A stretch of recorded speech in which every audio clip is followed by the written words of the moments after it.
Hey everyone, welcome back to Mr. Mescher's Lessons. In today's video, I'm going to be going over chapter/section 3 of Mice and Men by John Steinbeck. If you haven't watched chapters 1 or 2, check those out. I will also be covering 4, 5, and 6, so this is approximately our midway through the book.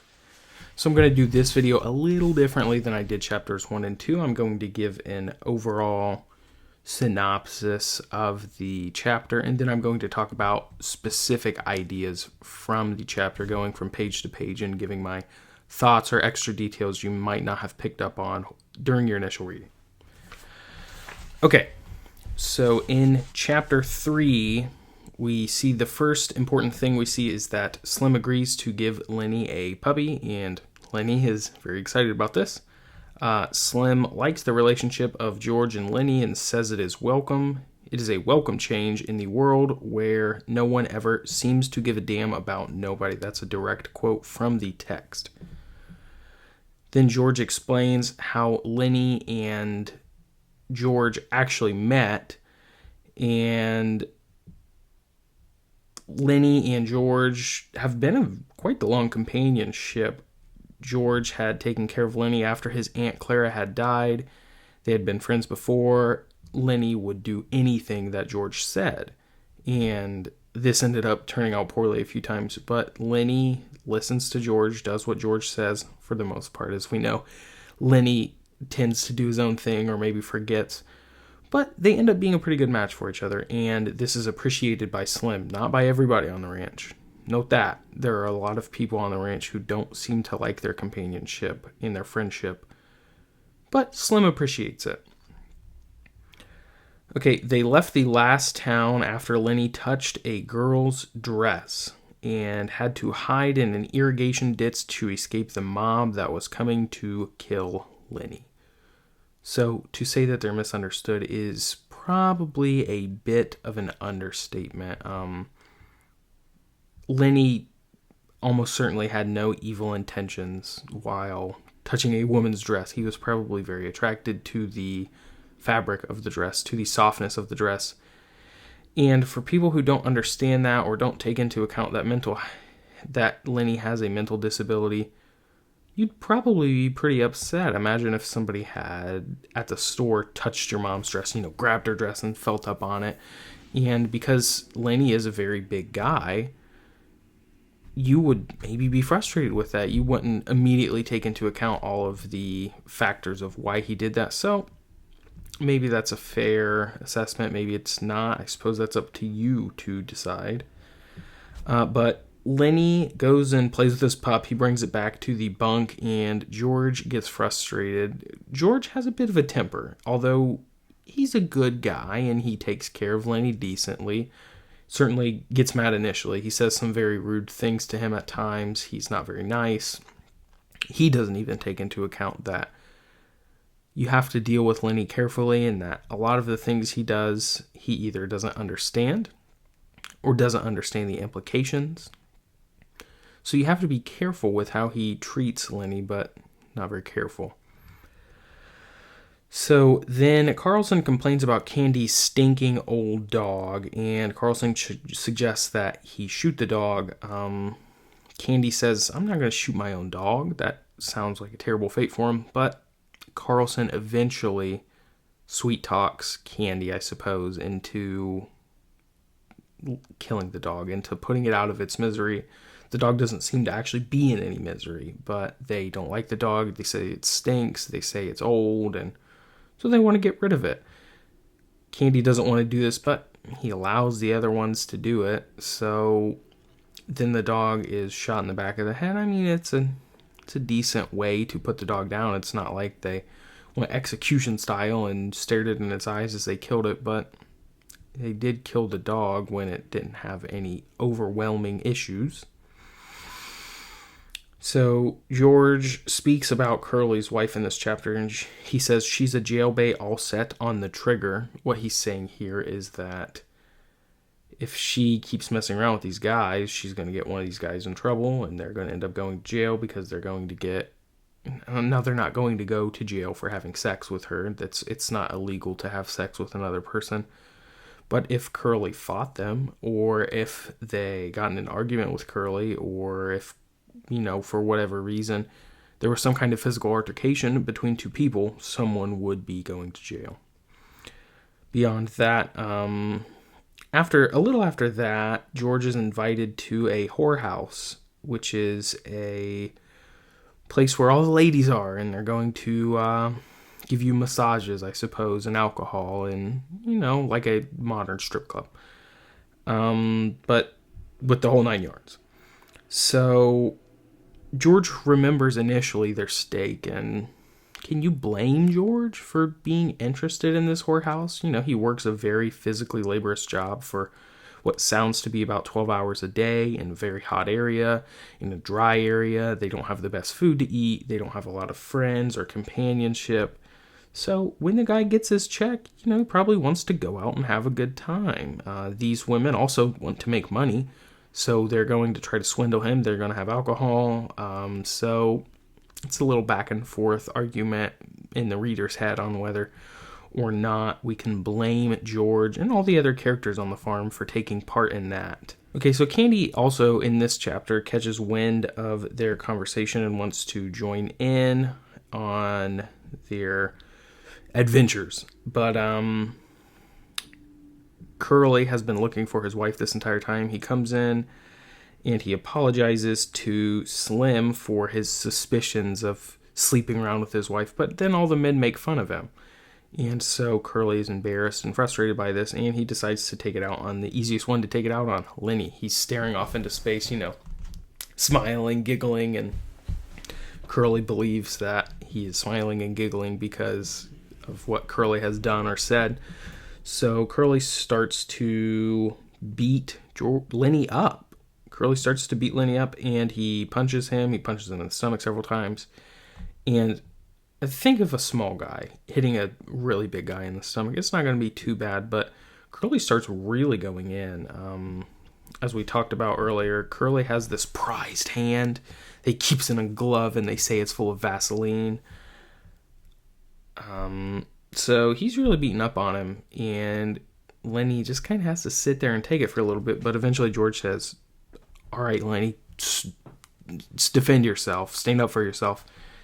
Lenny does, but he doesn't really hold back. I don't think Lenny has the idea of only beating Curley up a little bit, so he grabs Curley's hand and stops him from fighting, and he grabs it and holds it. It seems like Lenny has an issue with grabbing things, and if he gets nervous or excited, he continues to hold on to them.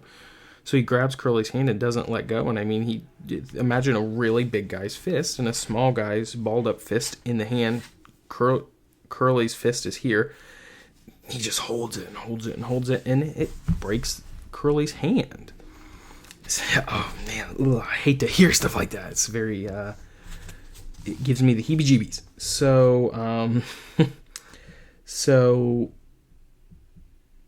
Lenny takes the hits until George says the fight's back, and he breaks Curley's hand very easily. And then, they need to figure out how to fix Curley's hand. And since he's kind of the star of the ranch, George and Lenny decide to stay. And then Curley is taken to the doctor by the others, but he's urged not to get them fired, or Curley will become the laughingstock of the ranch. Now, we all know that Curley is kind of the laughingstock of the ranch. They respect him, but from a distance. But if Curley tells on him, if they rat him out, then they're really going to start judging him and making fun of him and being the brunt of the jokes. And Curley probably doesn't want that. So they leave, and George and Lenny stay. And that's about the end of the chapter. Okay, so going into our first caveat of information on page 39, when George is talking about Lenny, he says he can't think of nothing to do himself, but he sure can take orders. It's a very blue-collar mindset of thinking. And that's not bad. If you work in a factory or on a farm, you need people to take orders. But what if Lenny thinks he has a better idea of working on the farm?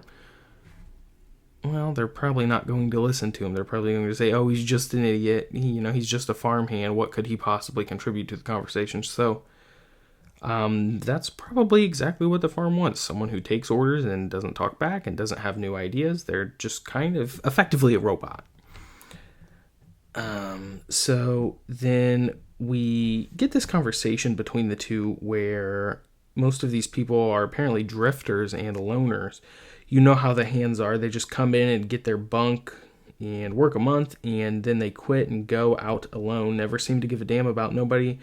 It just seems kind of funny, a cuckoo like him and a smart little guy like you traveling together. So this conversation with Slim seems to be that, well, it seems kind of weird you two are traveling together, especially considering the fact that he's a big, slow guy and you're kind of a small, feisty guy. So it's a weird combo, but it's weird that you guys are actually traveling together at all. It's weird to see anybody traveling as a group because most of us are singular and alone. It's not necessarily that George is dumb or that their conversation is that their ideas are bad. It's just a lack of having money. If George had the $600 to buy the farm, like they talked about in the previous chapters and a little later in chapter 3, he probably would buy the farm. If someone was able to give George a loan, then he and Lenny could buy that farm and take care of it. This is important to notice. George is working on these farms to earn some money. He might hate the time he's on there, but he's only working so that he can earn some sort of a check so that he can eventually make his dreams come true. Now he gets distracted with the whorehouses. He gets distracted with the alcohol. He gets in fights with the other guys. He makes himself more miserable during the process. But if George had just had his money in advance and could pay that back and live on the farm, his life would be pretty decent. It would at least be better than the current one he's living. If Lenny was given some kind of assistance and able to work in an area where he wasn't being asked too much of, he wasn't working with other toxic people that were rude and disrespectful to him, maybe their life would work out a little better. I think that's the message we're getting on page 39. So we see on page 40, Lenny is very much loyal. He's loyal like a dog. George looked over at Slim and saw the calm, godlike eyes fastened on him. A little later it says he used to play jokes on him because he was too dumb to take care of himself. But he was too dumb even to know he had a joke played on him. I had fun. Made me seem goddamn smart alongside of him. Why, he'd do any damn thing I told him. If I told him to walk over a clip over, he'd go. That wasn't so damn much fun after a while. He never got mad about it either. I'd beat the hell out of him and he'd just bust every bone in my body just with his hands. But he never lifted a finger against me. George's voice was taking on the tone of a confession. Tell you what made me stop that. One day a bunch of guys was standing around up in the Sacramento River. I was feeling pretty smart. I turns to Lenny and says, jump in. And he jumps. Couldn't swim a stroke. He damn near drowned before we could even get him. And he was so damn nice to me for pulling him out. Clean forgot I told him to jump in. Well, I ain't done nothing like that no more. Does George have morals? Somewhat. He does something wrong and feels bad about it. Do you think Curley would feel bad about that? Probably not. But kind of shaky morals, I'd say. Slim says, guys don't need no sense to be a nice fella. Seems to me sometimes it just works the other way around. Takes a real smart guy, and he ain't hardly ever a nice fella. Interesting. Coming from Slim. Okay, so then we see 41. We have a pretty important part. It says, I ain't got no people, George said. I seen the guys that go around on the ranches alone. That ain't no good. They don't have no fun. After a long time, they get mean. They get wanting to fight all the time. Yeah, they get mean, Slim agreed. They get so they don't want to talk to nobody. What he's saying here is that, after these guys put up with so much crap for a while, they get kind of rough. They don't want to be messed with. Can you blame them? Okay, so Slim and George build a sense of trust. Slim seems like a pretty decent guy. George says, "You wouldn't tell?" "No, of course you wouldn't." So Slim is wondering what they did in weed, and we hear that, Lenny grabbed the dress and the lady had claimed that she was raped by Lenny, which wasn't the case. Lenny was only grabbing her dress because he thought it was a nice material, and they had to hide in an irrigation ditch to avoid being hunted down and probably killed, jailed, something terrible. So we see they continue their conversation about what happened to Lenny, and then the story keeps going on to 43. George says, "Sure, he's just like a kid. There ain't no harm in him. Than a kid neither, except he's so strong." Well, that's some foreshadowing for a little bit ahead. Candy says, "Either you guys got a slug of whiskey, I got a gut ache." They're getting along, pretty buddy-buddy. A little later, we see that Carlson says, "God almighty, that dog stinks. Get him out of here, Candy. I don't know nothing that stinks so bad as an old dog. You gotta get him out."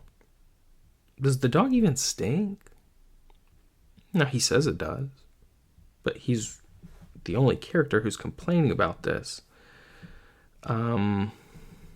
So, is that fair? He says, "Nothing stinks as bad as an old dog." Now, if the dog has rolled in if you have ever had dogs, you know that sometimes they roll in dead animals. Sometimes they get into a lot of dirt. That's reasonable, but he seems to be complaining about nothing in particular. A little later, Carlson says, "He ain't no good to you, Candy, and he ain't no good to himself. Why didn't you shoot him, Candy?" Well, are dogs ever that much of a help? Do you think Candy's dog is really all that much of a benefit to Candy? He gives him companionship. He gives him a friend. If you guys have pets, you know that my cat has no essential duty in my house. It doesn't clean the bathroom. It doesn't even clean its own litter box. It takes care of itself 0%. The only reason I keep my cat around is because I love it and because I want some companionship and I like to feel like I'm taking care of something. Certainly Candy's dog doesn't serve too much of a purpose beyond that either. It just gives them some sort of companionship. But Candy says now that it's old, I guess its companionship and its value has diminished. And start to think of this. How do you think this is making Candy feel? Candy's old. He's only got one arm. He's eventually going to stop being able to do the work he's doing in the area. So probably start to hurt.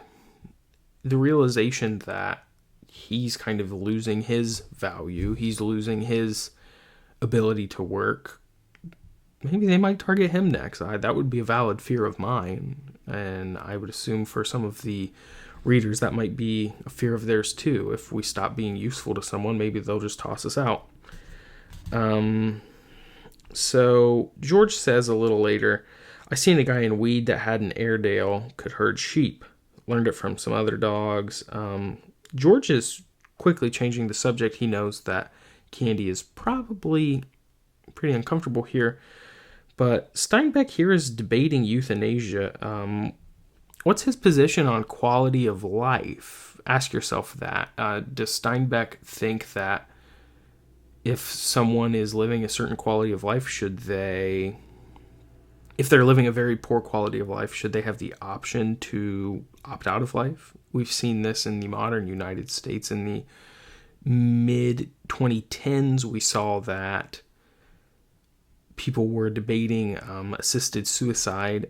What do you think is Steinbeck's opinions on this? I think he puts this in the text. This is on page 44. So what do you think Steinbeck is saying about euthanasia or assisted suicide here?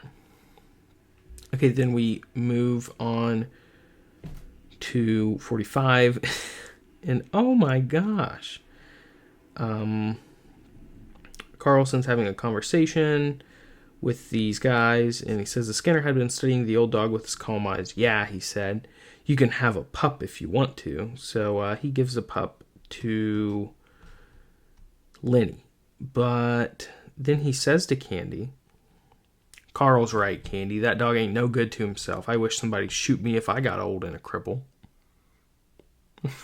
What do old people who can no longer work, what do they do in our United States today? Think of your grandparents if they're that old. Or maybe some of your grandparents' friends. What do people do when they're 65 years old or 67 or maybe even a little earlier than that? They retire. What benefit to our economy are they providing? Nothing. They get their Social Security checks, but if you have been paying attention to our conversation, Social Security, they're drawing the money that we're paying in. We're paying that money in, and then they're drawing that out. They paid it in when they were working, but they're not taking that same money out. So overall, their older people are a drain on the Social Security, but we love old people. We love our grandparents. Would we just let them die? We developed Social Security as a modern solution to the elderly so that they didn't have to eat dog food, so that they didn't have to beg on the street, so that they could live a somewhat dignified retirement after they're unable to work. In the 21st century, people are living older and older. We see plenty of 70, 80, 90-year-old people. People are starting to live longer. What do they consider old or a cripple? How old do you think you could work on a farm? Do you think that your grandparents could work on a farm as hard as young people could, as hard as you could? Probably not. This is a very cruel comment because, well, Candy only has one arm. He's getting kind of old. Yikes, that probably really hurt Candy. It says Candy looked helplessly at him, for Slim's opinions were law. Maybe it hurt him, he suggested. I don't mind taking care of him. So what's Slim saying here? Like, back off, come on. Seriously, come on. Then Carlson refuses to give up about the dog on page 47. Carlson had refused to be drawn in. They keep having a conversation about the dog. He says, okay, I'll take care of it for him. When Carlson goes out to get one of the dogs, or to kill the dog, to put it out of its misery, even though I wouldn't say it's in a lot of misery right now, it says George did not shuffle the cards. He ruffled the edge of the deck nervously, and the little snapping noise drew the eyes of all the men in the room, so he stopped doing it. George feels bad about this scenario. He is not feeling very good. And then a little later on 49, a shot sounded in the distance. The men looked quickly at the old man. Every head turned toward him. For a moment, he continued to stare at the ceiling. Then he rolled slowly over and faced the wall and lay silent. You gotta feel bad for Candy here. He just let his dog get killed. You know that. If it had to come down to this, could Candy have at least done it himself? Could Candy have taken care of the dog himself and put it out of its misery? Now, he certainly could have stood up a little more for the dog. George could have stood up more for the dog, the old mutt dog, but they let it get killed. It's a sad scene in the book. So, as we move on, they have a pretty funny conversation about the whorehouse. That Clara's house she's talking about. And Susie says, I know what you boys want. My girl's is clean, she says, and there ain't no water in my whiskey. If any of you guys want to look at a Cupid doll lamp and take your own chance getting burned, why, you know where to go. There's guys around here walking bow-legged because they like to look at a Cupid doll lamp. Wow, they're like looking at this whorehouse as it's like a McDonald's versus Burger King, and very funny scene, in my opinion. Very comical. But George remembers me and Lenny rolling up a steak. I might go in and set and have a shot, but I ain't putting out no 2.5. I might go to the club, but I'm not hooking up. So he considers it, but not too much. He's very weary because he knows he's got to save his money, and they're going to move out as soon as possible. Theoretically, they would need about 6 months at this area. After they had a conversation with Candy, they would only need about 3 months of work money. Is 3 months really that hard to save up? For our modern, at minimum wage, if you worked full-time for 6 months, this would be about $6,000. Is that really that hard to save? Hard to say. But if he cared about it that much, you figure he would. A little later, we see a really important quote on page 57 about the American dream. We'd belong there. There wouldn't be no running around the country and getting fed by a Jap cook. No, sir, we'd have our own place where we belonged, and not sleep in no bunkhouse. Well, a pretty good life. The American dream of capitalism is often to, start a small business. I've done it myself. You want to start a small business, start selling some things, making money, taking care of yourself, being your own boss. It's a good feeling. It's a really good feeling. They keep talking about it. This is a conversation between Lenny and George, and he says, sure, we'd have a little house and a room to ourselves, little fat iron stove, and in the winter, we'd keep a fire going in it. It ain't enough land, so we'd have to work too hard. Maybe 6-7 hours a day. We wouldn't have to buck no barley 11 hours a day. And when we put in a crop, why, we'd be there to take the crop up. We'd know what come of our planting. We don't want to be a cog in the machine. Lots of Americans don't want to be another piece of machinery in some factory. They don't want to be sitting at another cubicle, to put it in modern words more commonly. You want to feel like you want to do the work and see the rewards. If you work in a factory, you do a very small amount of the work that gets put into making a car, for example. But do you make enough money to buy that car? Do you get to ever see that car, that finished product, and be really proud of it? No, I don't think so. So, as their conversation goes on, this is when he's talking to Candy. Candy's interested, and they say that Candy supposes he's going to have about $350 to put in, so they really only need to work for 2 months. All you have to do is save your money. You're already fed. You're fed the food. You're given your bed. All you have to do is work for 60 days. And you even get the Sunday off. Think about the hours that these guys work. 6 days a week, 11 hours a day. That is 66 hours a week. It's a lot. I've worked more than that myself, but it's exhausting. It's absolutely exhausting. Especially physical labor. Imagine working 66 hours of physical labor a day. Just to be fed slop. Just to sleep in a bunk that has a wooden apple box to store your stuff in. Doesn't sound like a great life. I can't really blame him for wanting to go to the whorehouse when he gets his check and have at least one night of fun and enjoyment. And I can't blame the women for finessing him out of the money. Of course, those women need to make money as well. Society at that time was telling them that in order to be a valuable member of society, you need to attract men. Can you blame them for using their bodies to attract men? Can you blame them for trying to make a living when they're not going to be farm hands? They're not going to be hired to work the farm. It's a tough situation. They're both somewhat in a trap. For the rest of the chapter, I'm going to wrap this up, see if there's anything else important to talk about. This is where Curley, around 64, 65 is when they start fighting, Curley and Lenny, and you just feel bad for Lenny. But then you start to think about it, and you feel bad for Curley.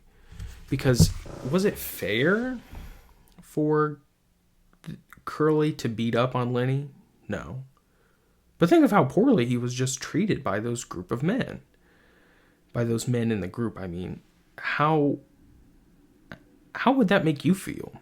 If you apologized and said, I'm sorry, I messed up, I looked silly, sorry for suspecting you of cheating on my wife or for sneaking away with my wife or whatever, I'm sorry about that. And then they just laugh at you. I'd be really disappointed by that too. I'd be frustrated with that. I have to side at least a little bit with Curley here. Now that doesn't give him reason to fight with Lenny, and I wouldn't pick a fight with a big guy like that either. But then Lenny breaks his hand. Ugh. For any of you who have ever broken a bone, doesn't that sound like it would hurt? You know if it hurts. It sounds like excruciating pain to have your fist crushed, to have those bones broken. This is his prized hand. I'd feel bad. It's a weird situation. Certainly, I don't think Lenny is deserving of to be fired or put in jail or anything, but what would you do? How's this situation resolved? All right, that pretty much sums up the chapter, so enjoy reading the rest of the book. We're about halfway through now. I think that ended around page 66 or 67, so we're actually about 2/3 of the way through the book, so I will see you for chapter 4.